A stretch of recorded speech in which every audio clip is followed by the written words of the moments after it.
Hallo julle in en ommers. Ek gesels met 'n wonderlike en 'n talentvolle jong man. En sy besigheid se naam is The Crazy Cat Cafe. Andries, vertel gou vir ons Crazy Cat Cafe. Dit is nou voorwaar nie die gewone koffiewinkel nie. Nee, dit is nie. Dit is baie informeel en dit is 'n ou bar wat ons omskep het in 'n koffiewinkel. Baie rustiek en baie laid back en dis net 'n plek vir almal om te kom relax, goeie kos en goeie local koffie te geniet. En al hierdie kos wat hier bedien word, maak jy self. Ek maak alself. Andries, hoekom het Piketberg se mense jou familie geword? Want ek het nou 'n rukkie hier gesit en ek het gesien hoe kom hulle in? Hoe groet hulle jou? Waaroor praat julle?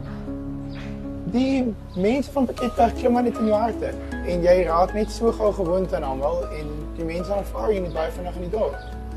Andries, vertel vir my, is jy 'n chef opgelei? Ja, ek is. Ek het in Stellenbosch studeer. Andries, nou van jou spyskaart wat baie interessant is, want hier sit 'n katjie op. Ja. Want jy's die Crazy Cat Cafe en die hele winkel se dekor is katte. Dis reg. Watter van hierdie disse op jou menu is die katjies van die dorp se gunsteling? En die katjies bedoel ek nou die mense, want ons almal sit in Puree en eet lekker. Definitief die bagels en die croissante. Dit is wat die meeste mense kom vra. Maar ek het gehoor het 'n ander dame ook ietsie kom koop. Wat het jy gesê is dit? Sy het van die etespyskaart, die gekookte etes. So dit doen jy ook? Ja, ons doen tuisgemaakte etes maandag tot Vrydag. En wat is alles op daai menu? Het jy net vir my so 2 of 3 disse te noem wat jy gewoonlik maak?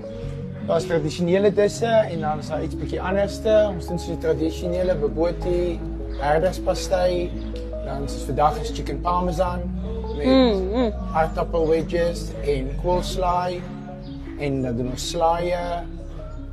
Elke keer iets anderste. Nou Andries, ons uitsendings is nie net op Facebook nie. Dit gaan ook op radio. Wil jy nie jou adres net vir die mense gee wat nou nie kan sien waar ons is nie? Dit is 33 Kerkstraat, Piketberg. En jou telefoonnommer? 073 944 186. Dankie Andries, mooi dag vir jou verder. Dankie Anita, lekker dag vir jou.